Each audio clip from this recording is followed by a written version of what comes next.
स्वागत आहे आमच्या यूट्यूब चॅनलवर। तर सोमवारी आपण बघितलं होतं की 28 एप्रिल 2025 चा एक GR आलेला होता आणि त्या GR अंतर्गत जे आहे विशेष सहाय्यक विभागातील लाभार्थ्यांना जे आहेत अर्थसहाय्याचे वितरण करण्यासाठी महाराष्ट्र शासनाने GR काढून निधी वितरित केलेला होता आणि तो निधी थेट जे संजय गांधी निराधार अनुदान योजनेतील लाभार्थी असो किंवा श्रावणबाळ राज्य निवृत्ती वेतन योजनेतील लाभार्थी असो यांच्या खात्यामध्ये ते निधी वितरित करण्याची प्रोसेस जी आहे सुरू झालेली आहे। आता यामध्ये अनेकांचा प्रश्न आहे की आम्हाला मागील हप्तेच भेटले नाही, मग हा हप्ता भेटणार आहे का? त्याचबरोबर अनेकांचा प्रश्न आहे की आम्हाला मागील हप्ता भेटला, हा हप्ता सुद्धा भेटणार आहे का?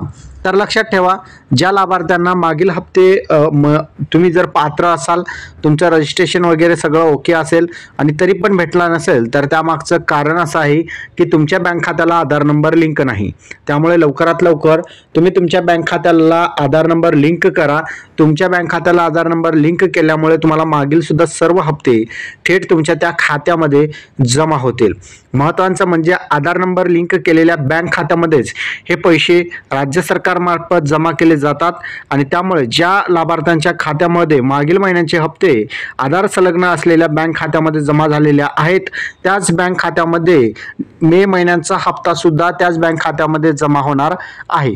जर तुमच्या बँक खात्याला आधार नंबर लिंक नसेल तर ते लवकरात लवकर करून घ्या, जर नसेल तर तुम्हाला हा हप्ता सुद्धा मिळणार नाही।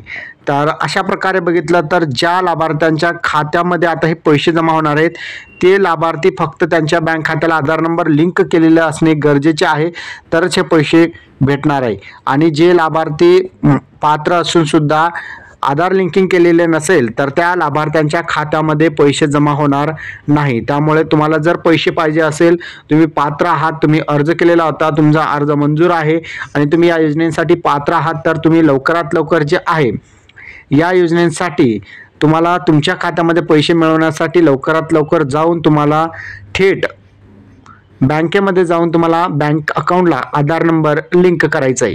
तर अशा प्रकारचा आजचा आपला हा महत्त्वपूर्ण अपडेट होता। अपडेट कसा वाटला नक्की कमेंटमध्ये सांगा आणि चॅनलवर नवीन असाल चॅनलला सबस्क्राईब करा। धन्यवाद।